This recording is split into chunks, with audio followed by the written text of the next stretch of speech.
Good evening বন্ধুরা, বঙ্গোপসাগরের তীরে দাঁড়িয়ে আছি। আমার অনেক দিনের স্বপ্ন পূরণ হলো। দেখো আকাশে চাঁদ উঠেছে, এমন একটা সুন্দর মুহূর্ত আমি এখানে উপস্থিত যে আকাশের চাঁদটা দেখতে পাচ্ছি। আর এদিকে যে আমার বর এটি হাতে হ্যালো করো, এই যে আমার বর, আমার মেয়ে, টাকা ওদিকে টাকা দেখো পেছনে সমুদ্র গর্জন করছে। বঙ্গোপসাগরটা পুরো মানে পাগল হয়ে গেছে। আকাশে একটু হালকা হালকা মেঘও আছে।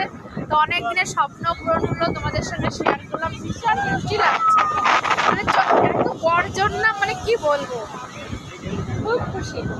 যারা এখনো পুরী আসনি, পুরীর বঙ্গোপসাগরের জল ছুঁয়ে দেখনি, তারা অবশ্যই একবার এসো।